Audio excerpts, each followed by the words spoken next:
Greetings comic lovers and welcome back to Casually Comics, the channel where we chat all things comics, from reviews of comics new and old to history to anecdotes to really wherever our whims take us. It's time for some Silver Age fun of the marriage variety and the imaginary story variety. If you've been around this channel for a while, you're aware of the Lois Lane Gets Married playlist with the subheading to people who aren't Superman. Many of those tales hail from the not oft discussed but highly entertaining and surprisingly influential Superman's girlfriend Lois Lane. It was even the third highest selling comic for a point. It's been pioneering of concepts, people sleeping on Superman's girlfriend Lois Lane. They used that comic as a testing ground, and certain characters would reappear within the pages, like Catwoman. Silver Age Catwoman comes back in Superman's girlfriend Lois Lane. It was a time, and it was actually a companion comic in spirit to an earlier one. This in terms of being about a Superman supporting character. A comic that was known for at times, well, most of the time, going completely off the rails, and that is Superman's pal Jimmy Olsen. Superman's pal Jimmy Olsen ran from 1954 to 1974 and had 163 issues. This series owes its existence to the popularity of the Jimmy Olsen character on the TV series Adventures of Superman as portrayed by Jack Larson. So DC, which at the time was branded as National Comics, decided why not cash in and do some sweet horizontal marketing. Synergy, 1950s style. Superman's pal Jimmy Olsen didn't even actually end after it was cancelled at issue 163. It was instead merged into the omnibus style title, or well, multi-story title, Superman Family, which actually started at issue 164, carrying on from Jimmy's numbering. So this series, Superman's Pal, came out first, and Superman's girlfriend Lois Lane would follow later in 1958. As at the start, this Jimmy series did well. It also introduced the character of Lucy Lane, Lois's sister, because well, Jimmy needed a recurring love interest. It also has a running trope/gag that is Jimmy transforms into other things, which is glorious, and who knows, potentially maybe a future playlist? I feel like I just spoke it into being. We're gonna be taking a look at issue 57, which is a decently well-known issue within the comic sphere. And that's because in it, Jimmy marries Supergirl, and I am pleased to report that it is a hot mess with a plot held together by a string, if even. It's also got some red Kryptonite to thank. Get excited, it's gonna be a fun one. But before we get started, I'm Sasha, and if you're enjoying this content, you know what to do. Hit that like button, hit the subscribe button, join us on this comic book journey. The tale of Jimmy marrying Supergirl is written by Jerry Siegel, with art by Kurt Swan, who did most of the art for this series for the first decade it ran. This issue hails from 1961. Now for this, we're dealing with an imaginary story, which is one of DC Comics' proto Elseworlds stories. These are billed as stories that may or may not happen, which is very much along the lines of my at the time of this recording, so I definitely approve. Hedge all the bets. At this point, the imaginary story as an officially labeled concept is still new. The first one comes to us from, wait for it, Superman's girlfriend Lois Lane, issue 19. This from the year 1960, and this issue even boasts the first by having a #1 on it. Though some stories played in that turf beforehand, but it hadn't coalesced into a solid concept or one that they were sure they were going to keep playing with. So this is a very early outing, and let's see what it has to offer. We're also going to answer the question, is this as entertaining as the time that Jimmy and Lois almost got married? Which we also talked about, card and link. The cover features Jimmy being spun around by a creature he claims is a Martian as Supergirl rushes to save him. Don't worry, Jimmy dear. I won't let this nasty monster hurt the boy I'm going to marry. Here it is at last, the story thousands of readers have demanded. Okay, really? Thousands? Were there hordes of people writing in about how they needed to see Jimmy and Supergirl together? Just shippers coming out of the woodwork writing tons of letters? Because if there were, I want to know about it. What a situation! Red Kryptonite has given Linda amnesia, and it's made her forget she was ever Supergirl. She and Jimmy are getting married. Never again will Supergirl and I patrol together. Yes, that is truly the problem. Not that she's lost her memories, not the people that she's now not going to save because she's not acting as Supergirl, but the fact that you don't have anybody to bounce your story ideas off of while you're out in patrol. Or, you know, just talk about all the things that Lois did to you that day or that you did to her, because this is Silver Age Superman. But on the plus side, Superman is once more best man at this wedding, so all is right with the world. We open properly on Jimmy asking for a raise, but Perry telling him that he needs to go and find some, earn it, get some unusual stories. Not good.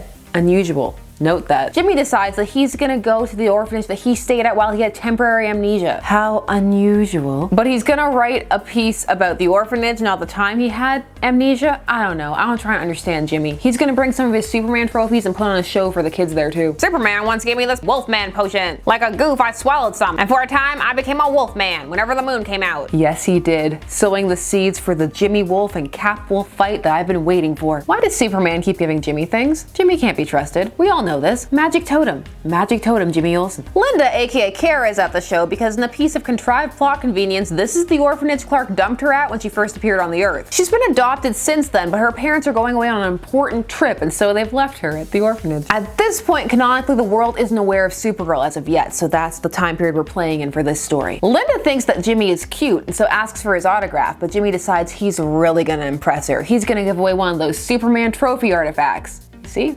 Not to be trusted. He decides on red kryptonite. So at this point in the history of red kryptonite, it has an unspecified effect. Jimmy even states that it has different effects upon Kryptonians every time it shows up. For this story, it both saps Kara's powers and gives her amnesia, so she forgets everything specifically tied to those powers. Meaning that he went back to this orphanage because he had had amnesia and was there and then triggered an amnesia plot.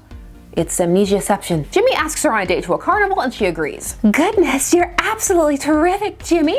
You're hitting every one of the flying Superman targets. She's not only pretty, but bright. She appreciates me. Yes, so smart. Stating the obvious about how you're hitting those targets. IQ, brilliant, up to the level of Jimmy Olsen. Also, there's a bit of sticking it to Lucy on Jimmy's part. He's like, ha, take that, Lucy. Someone thinks I'm great. Pettiness, the foundation of a strong relationship. That and being praised for carnival games. They kiss on a tunnel of love and he asks her to marry him and she says yes. Not even a full date, folks. Jimmy tells Superman that he's gonna get married. He wants to introduce him to his bride-to-be and then brings out Linda, and Superman's confused. Linda, what are you doing? How can you be my secret emergency weapon now? How does her marrying Jimmy have anything to do with that? Superman sees that she's got red kryptonite and figures out what happened, but also decides that she seems so happy. How can he interfere with that happiness? The red kryptonite does nothing to him because it's already being employed in the plot once, so it can't do it twice. Also, this isn't about you, Clark. No red kryptonite for you. No leather jacket this issue. The scenario is weird. Kara/Linda actually likes Jimmy in the scenario. She liked him from the start, so her not knowing she's Supergirl has nothing to do with her falling for him. Also, who are you to decide what people should and shouldn't remember, Clark? And stop giving people kryptonite. This always happens. So they get married, but well, Jimmy never got that raise, and he decides to quit and take his talents elsewhere. Only nobody else wants to hire him. Nobody wants Jimmy. Meanwhile, at home, suddenly for no reason, Linda gets her powers back and remembers everything. She quickly susses out that it was that red kryptonite. She's not mad about being married to Jimmy because she really loves him. So get ready for some contrived conflict. She decides she can't tell Jimmy he married Supergirl because the shock might be too much for him. Yes, Superman's pal Jimmy Olsen. The shock of knowing another superhero. Too much. Please, if she told him, he'd probably just ask for more trophies. At first, she uses her powers to help Jimmy save the day involving a jetliner so he earns some money as a reward and gets his job back but at a higher salary. Lucy's the plane stewardess. Ha! She lost a great catch when I married Linda. Stay petty, Jimmy. Kara wants to tell Jimmy that she's Supergirl, but how? Because just having a conversation about it is out of the question. First, I'll let him discover that Supergirl exists. Then,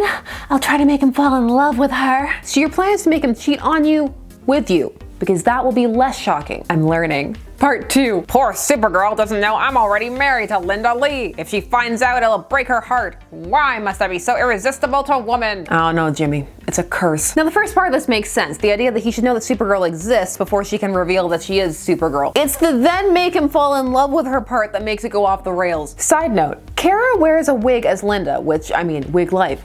But didn't she wonder why she was wearing a wig during her amnesia phase? It wasn't glued. I don't think Linda was rocking a lace front. Like, she would have noticed when she went to wash her hair or the like, and she just kept doing it. It didn't say that false memories were created. What about Jimmy? I guess there's never been any hair pulling or anything going on. It's all vanilla ice cream at the Olsen house. Jimmy soon gets himself into trouble and it's Supergirl to the rescue. She tells him her backstory, answers his/the reader's potential questions, like why is she younger than Superman, etc. And Jimmy says he'll keep her secret. Now he can be pals to two superheroes. Supergirl's pal, Jimmy Olsen. And then, I admire everything about you.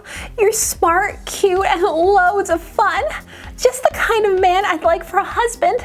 Bye, Jimmy. Jimmy instantly thinks two things. One, I'm a married man. And two, damn it, I wish I waited. I could have married Supergirl. Kara is pleased when he gets home and doesn't tell her about Supergirl because secrets are the foundation of a good marriage. But she doesn't keep this to just saving him. She's pretty much stalking him. Now to be my own competition for Jimmy's love. Why? I can't stop thinking about you, Jimmy.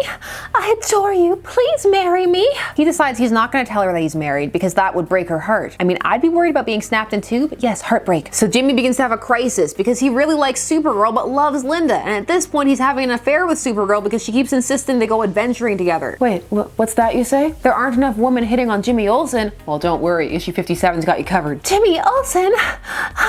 Jimmy falls down to a bottomless pit where there's a sub-Earth civilization at the bottom who just so happened to have a prophecy of a handsome youth coming from the surface world, which their queen is talking about as she fights off a villainous suitor. So yes, the bottomless pit moniker was a lie. It has a bottom. Jimmy lands and Supergirl solves the situation because she's stalking him, but from the shadows, so it looks like he has powers and fulfilled the prophecy, which causes the queen to ask him to be her king. Why, that hussy? She's trying to steal my husband. You're trying to steal your husband from yourself. Jimmy, however, breaks it off with Supergirl and says they must never meet up again. Kara is sad because she feels that she's failed because he's been loyal to her as Linda.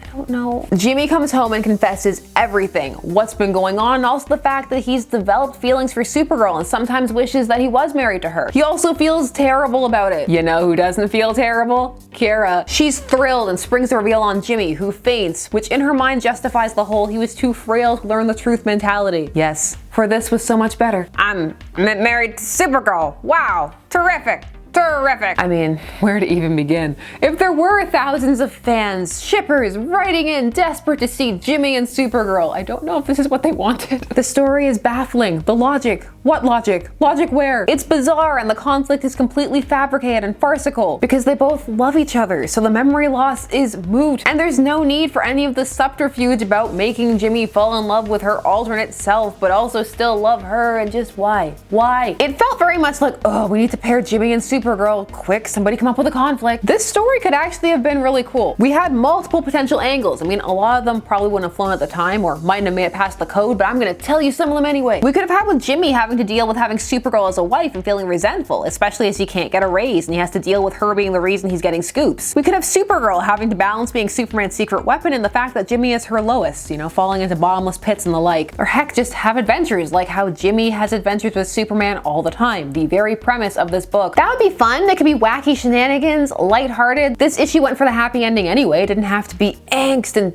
why was that angst? Angst! Baffling, but amusing. I'm entertained. Supergirl's trying to get Jimmy to cheat on her civilian persona and being sad when he won't. Quality content. And Superman, of course, was in great form in this. He won't give you back your memories if it might potentially jeopardize him being the best man at a wedding. You know, he loves to be a best man. So which of these Jimmy getting married stories was better? This or him marrying Lois? Well, I mean, he actually married Kara. And this story has far less logic, so it edges the other one out a bit in terms of zany. But they're both fun in their own ways. This is a ridiculous Silver Age story that brings me joy. But it could have been so much more. This imaginary concept deserved better. Try again. But I want to know your thoughts, so please leave them down below. Is Jimmy Olsen truly irresistible? Should there have been even more women hitting on Jimmy? Do you have a theory as to how Linda rationalized her wig while she had amnesia? Were you clamoring for Supergirl and Jimmy? Super Jimmy? Jara? Limmy? Share all your thoughts, and while you're doing that, please do all the other YouTube things, like, share, comment, subscribe, and hit the bell notification so that you never miss a vid. Thanks so much for taking some time of your day to spend discussing comics with me. I always appreciate it, and I will see you again soon. Bye-bye.